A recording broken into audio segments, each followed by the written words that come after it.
গরুর যারা গরুকে মাতা বলে সেই গরুর সন্তানরা চিন্তা করবে গরুর আধার কার্ড হবে কিনা।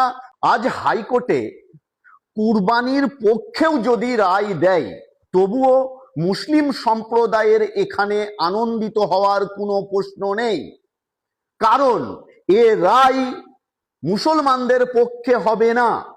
এ রায় কেবলমাত্র যে হিন্দু সম্প্রদায়ের মানুষরা গরু পালন করেছিল তাদের গরু বিক্রি না হওয়ার কারণে তারা যে টেনশনের মধ্যে পড়েছে, তারা যে লসের মধ্যে পড়েছে, সেই কথা চিন্তা করেই রায় দিতে পারে। আমাদের একটাই প্রশ্ন, মুসলমান সম্প্রদায় গরু কুরবানি করবে না, গরু খাবে না, গরুর বিষয়ে আর কোনো চিন্তা ভাবনা তারা করবে না। বিশেষ করে মুসলমান সম্প্রদায়ের কাছে অনুরোধ করব, নিজেদের চরকায় নিজেরা তেল দিন। কারণ সোশ্যাল মিডিয়ায় দেখছি কেউ বলছে গরু রাষ্ট্রীয় পশু হোক। আরে ভাই, আমাদের কাজ, আমরা গরুর বিষয়ে চিন্তা করব না। গরুর যারা গরুকে মাতা বলে সেই গরুর সন্তানরা চিন্তা করবে গরুর আধার কার্ড হবে কিনা, গরু জাতীয় পশু হবে কিনা, গরুকে গোয়াল ঘরে রাখবে না ঘরের মধ্যে এসি চালিয়ে রাখবে, সেই গরুর সন্তানরা চিন্তা ভাবনা করবে। এই চিন্তা আমাদের নয়।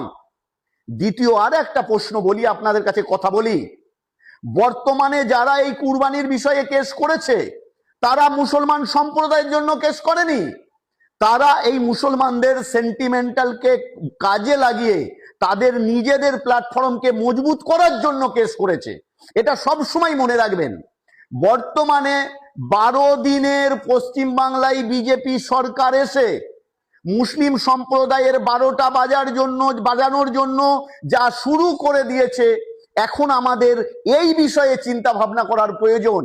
এখানে তৃণমূল, কংগ্রেস, বিজেপি, সিপিএম, এখানে দেববন্দি, আহলে হাদিস, ফুরফুরা, তবলিগ জামাত, এসব ভেদাভেদ ভুলে গিয়ে সকলে এক হয়ে এই মুসলিম বিরোধী সরকারের বিরুদ্ধে আন্দোলন করার জন্য তৈরি হন, প্রস্তুত হন। এ লড়াই অনেক বড় লড়াই হবে।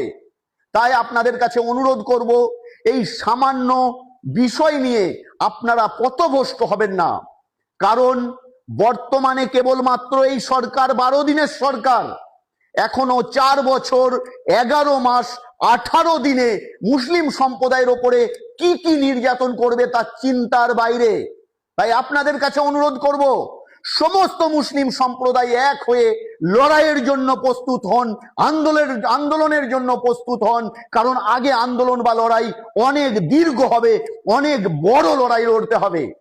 আসুন এই ভিডিওকে আপনারা বেশি বেশি করে সকলের মাঝে পৌঁছে দেন, কারণ আমি সর্বদা সত্য কথা বিনা ভয়ে মাথায় কাফন বেঁধে আপনাদের সামনে রাখি, কারণ মৃত্যুর ভয় আমার নেই।